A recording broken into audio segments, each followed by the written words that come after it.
Oui, on est à la fin du jour.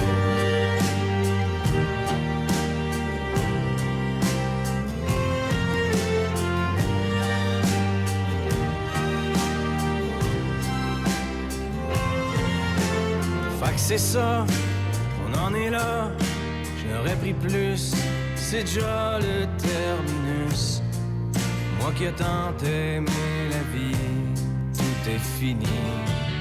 Je suis fatigué, je peux plus chanter. J'en ai plein le cul et le cœur n'y est plus. Je suis rendu au bout du bout de ma route. Mon étoile se meurt, tombe le rideau. Je suis rendu au bout du bout de ma route. J'en aurais pris plus. Voici arrivé le terminus. Des paroles. En fait, c'est à se demander comment ils ont réussi à enregistrer ça, là, tellement ces paroles poignent au cœur quand on pense qu'elles ont été enregistrées par Carl Tremblay dans les semaines précédant son décès. Nicolas Titley, journaliste et chroniqueur culturel, est avec nous. Bonjour, Nicolas. Bonjour, Mario. Ouf! Quel album! C'est sorti cette nuit, Pub Royal. Il y a des sérieux textes là-dedans. Hein? Oui, et c'est absolument impossible, qu'on soit fan des Cowboys ou non, c'est absolument impossible d'écouter cet album-là et cette chanson-là en particulier que vous avez sorti en exergue sans ressentir une profonde émotion. Ce qui est très particulier, c'est que la pièce qu'on vient d'entendre, la fin du show, on a l'impression que c'est Carl Tremblay qui parle de lui-même, qui parle de sa carrière, mais pourtant c'est une pièce qui a été composée pour Pub Royal, la comédie musicale, autour de l'univers des Cowboys, qui a été présentée donc en novembre dernier. Peu de temps après le décès de Carl Tremblay, la première de ce spectacle-là a eu lieu.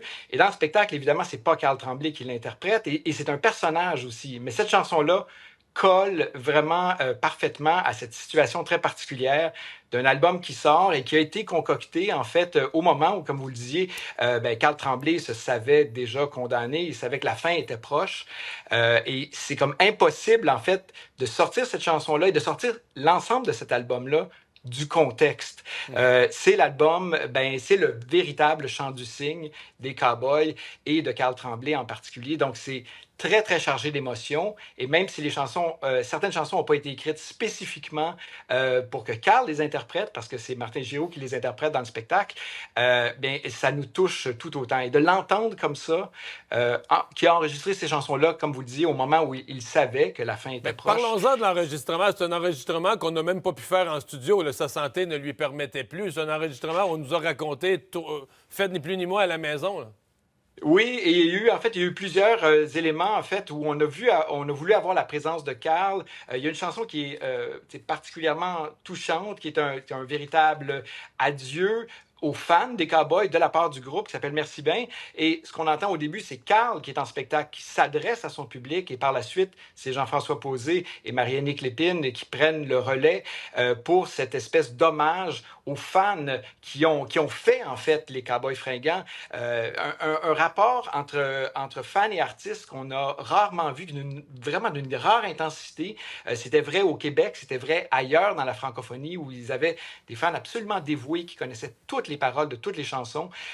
Donc, il y a cet ultime hommage, Merci bien, qui clôt l'album un peu et qui apporte une note d'espoir, en quelque sorte. Ce que cet album-là dit, en fait, c'est que la vie est courte, il faut en profiter.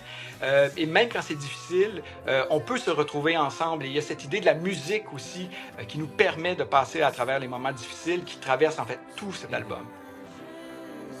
Nicolas, au moment du décès de Carl Tremblay, il y avait eu, évidemment, sur à peu près tout ce qui était téléchargement de musique, écoute en direct, streaming, les Cowboys fringants se retrouvaient au sommet. J'ai fait, juste pendant la pause tout à l'heure, une recherche là, sur les charts. Là.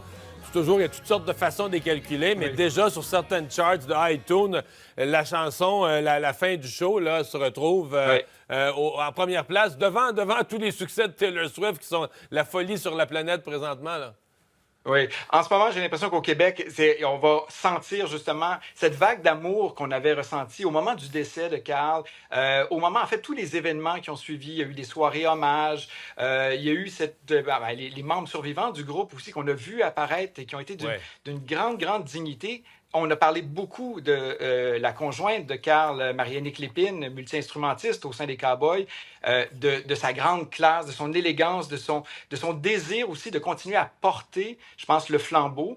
Elle signe d'ailleurs une chanson sur cet album qui est dédiée aux filles du couple et qui s'appelle Les Cheveux Blancs et qui est très, très difficile à écouter sans verser une larme. Je pense qu'il y a beaucoup de moments d'émotion sur cet album-là. Celui-là est certainement le plus touchant, le plus marquant. Et je trouve ça formidable qu'on ait droit finalement à ce véritable testament. C'est particulier parce que Carl Tremblay n'était pas l'auteur, le compositeur de ces chansons-là. C'est Jean-François Posé qui donne vie à ces chansons-là, mais c'est Carl qui les incarnait et il le faisait de façon absolument brillante. Et cet album-là est vraiment un testament à la hauteur de son talent. Mais Posé, tout un parolier, tout un poète. Nicolas, merci beaucoup d'avoir pris le temps ce matin.